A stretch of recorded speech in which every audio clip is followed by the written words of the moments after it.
Bharat action start చేసింది. Indian army యుద్ధ రంగంలోకి అడుగుపెట్టి బాంబుల మోతను షురూ చేసింది. పీఓకేలోని ఉగ్ర శిబిరాలపై మెరుపు దాడులు చేసింది భారత సైన్యం. అర్ధరాత్రి దాటిన తరువాత ఆపరేషన్ సింధూర్ పేరుతో ఉగ్ర స్థావరాలపై దాడి చేసింది. పీఓకేతో పాటుగా పాకిస్తాన్లోని ఉగ్ర శిబిరాలను ధ్వంసం చేసింది. మొత్తం 9 ఉగ్ర స్థావరాలను ధ్వంసం చేసింది ఇండియన్ ఆర్మీ. ఇండియా చాలా జాగ్రత్తగా టార్గెట్లను ఎంచుకుంది. ఉగ్రవాదులకు ఆశ్రయం కల్పిస్తున్న స్థావరాలే లక్ష్యంగా ఈ దాడులు జరిగాయి. ఈ 9 ఉగ్ర స్థావరాలు భారత్లో మరింత హింసను ప్రేరేపించడానికి కుట్ర పన్నుతున్న కీలకమైన కేంద్రాలు. ఇందులో జైషే మహమ్మద్, లష్కరే తోయిబాకు చెందిన శిబిరాలున్నాయి. ఈ దాడుల ద్వారా ఉగ్రవాదుల మౌలిక సదుపాయాలను, వారి కార్యకలాపాలను తీవ్రంగా దెబ్బతీయగలిగామని సైనిక వర్గాలు పేర్కొన్నాయి. ఈ దాడి తరువాత పెహల్గాం బాధితులకు న్యాయం దక్కిందని భారత ఆర్మీ సోషల్ మీడియాలో 1:51 పోస్టు పెట్టింది. పెహల్గాంలో అమానవీయ దాడి జరిపారని, దోషులను శిక్షిస్తామన్న తమ సంకల్పానికి ఆచరణ రూపమిచ్చామని తెలిపింది. ఇవి సర్జికల్ స్ట్రైక్స్ కాదు, భారత భూభాగం నుంచే అత్యంత ఖచ్చితత్వంతో చేసిన దాడులని వెల్లడించింది. న్యాయం జరిగింది, జై హింద్ అంటూ భారత సైన్యం ఎక్స్లో పోస్ట్ చేసింది. ఉగ్రవాదానికి వ్యతిరేకంగా పోరాటంలో భారత్ దృఢ సంకల్పాన్ని ఈ ఆపరేషన్ మరోసారి ప్రపంచానికి చాటి చెప్పింది. ఉగ్రవాదాన్ని పెంచి పోషిస్తున్న వారికి ఇది స్పష్టమైన హెచ్చరిక. పీఓకేలోని కోట్లీ, ముజాఫరాబాద్, బహవల్పూర్లో భారత ఆర్మీ దాడులు చేసిందని పాక్ ఆర్మీ ధృవీకరించింది. ముజాఫరాబాద్లో పవర్ గ్రిడ్ను పేల్చివేయగా కరెంటు పోయి చిమ్మ చీకట్లు అలుముకోవడంతో ముజాఫరాబాద్ ప్రజలు తీవ్ర ఆందోళనకి గురైనట్లుగా పేర్కొంది. భారత దాడి అనంతరం పాకిస్తాన్లో ఎమర్జెన్సీని ప్రకటించారు. విమానాశ్రయాలు మూసివేశారు. పహల్గాం దాడిలో ఉగ్రవాదులు పురుషులని మాత్రమే ఎంచుకొని కాల్చి చంపి ఎందరో మహిళల నుదుట సింధూరాన్ని తుడిచివేసిన కారణంగానే ఈ ఆపరేషన్కు సింధూర్ అని నామకరణం చేశారు.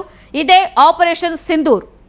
పహల్గాం దాడిలో ఉగ్రవాదులు పురుషులను మాత్రమే ఎంచుకొని కాల్చి చంపి ఎందరో మహిళల నుదుట సింధూరం తుడిచేసిన కారణంగానే ఈ ఆపరేషన్కు సింధూర్ అని నామకరణం చేశారు.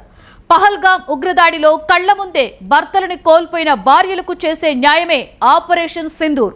కేంద్రం ఆ అర్థంతోనే ఈ ఆపరేషన్కు ఆ పేరును ఖరారు చేసింది. అదీకాక కుంకుమ పువ్వుకి ప్రసిద్ధిగాంచిన కశ్మీర్ లోయలో పహల్గాం ఉగ్రదాడులతో పాకిస్తాన్ రక్తం పారించింది. పాక్ ఉగ్రదాడికి జవాబుగా ఆపరేషన్ సింధూర్ పేరుతో ప్రతీకార దాడులు చేపట్టింది భారత సైన్యం. పహల్గాంలో రక్తం పారించిన ఉగ్రవాద దాడికి భారత సైన్యం ప్రతీకారం తీర్చుకుంది. దాడి జరిగిన తరువాత బీహార్లో ప్రధానమంత్రి వార్నింగ్ ఇచ్చినట్లుగానే వారి స్థావరాలలో వారికి సమాధి కట్టేశారు. కొన్ని రోజుల నుండి పక్కా సమాచారాన్ని సేకరించి ఉగ్ర స్థావరాల లెక్కలు తీసి మరీ టార్గెట్ చేసింది భారత్. పాకిస్తాన్ ఆక్రమిత కాశ్మీర్లోని ముజాఫర్బాద్లోని ఉగ్రవాద స్థావరాలపై సాయుధ దళాలు దాడులు చేశాయి. పహల్గాం ఉగ్రదాడి తరువాత భారత్ సీరియస్ గా రియాక్ట్ అయింది. దాడులకు పాల్పడిన ఉగ్రవాదులను ఒక్కరిని కూడా విడిచిపెట్టేది లేదని ప్రధాని మోదీ తీవ్ర స్వరంతో హెచ్చరించారు.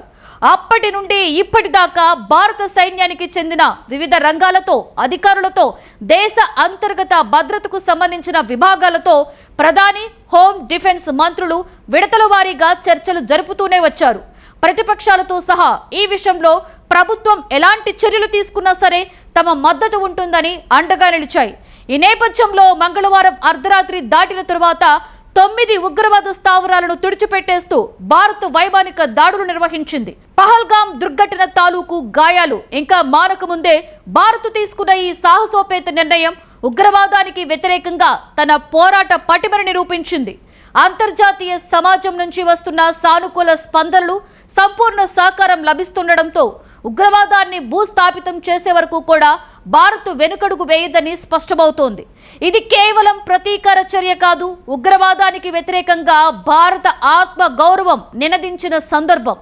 ఈ దాడులు ఎక్కడ పడితే అక్కడ కాకుండా పహల్గాం దాడికి సూత్రధారులుగా భావిస్తున్న 9 నిర్దిష్ట ఉగ్ర స్థావరాలపైనే జరిగాయి. మనగడ్డపై హింసను సృష్టించేందుకు కుట్రలు పన్నుతున్న కీలక ఉగ్రవాద కేంద్రాలను ధ్వంసం చేయడమే లక్ష్యంగా సైన్యం ముందుకు కదిలింది. పాకిస్తాన్ సైనిక స్థావరాల జోలికి పోకుండా కేవలం ఉగ్రవాద కార్యకలాపాలకు అడ్డాగా మారిన చోట్లనే మన బలగాలు ప్రహరించాయి. అత్యంత పక్కా ప్రణాళికలతో ప్రెసిషన్ స్ట్రైక్స్ తో ఈ ఆపరేషన్ విజయవంతమైంది. ఆపరేషన్ సింధూర్ ద్వారా భారత సైన్యం తన సత్తాను మరోసారి నిరూపించింది. దేశ భద్రతకు భంగం వాటిల్లితే ఎక్కడైనా ఎప్పుడైనా ప్రహరించడానికి సిద్ధంగా ఉన్నామని ఈ చర్య ద్వారా చాటి చెప్పింది. ఉగ్రవాదాన్ని పెంచి పోషిస్తున్న పాకిస్తాన్కు ఇది స్పష్టమైన గట్టి హెచ్చరిక. ఉగ్రవాద చర్యలకు పాల్పడితే తగిన మూల్యం చెల్లించుకోవాల్సి వస్తుందని భారత్ మరోసారి తేల్చి చెప్పింది. ఉగ్రవాదానికి వ్యతిరేకంగా జరిగే ఈ పోరాటంలో భారత్ ఎప్పటికీ కూడా వెనుకడుగు వేయదని ఆపరేషన్ సింధూర్ స్పష్టం చేసింది.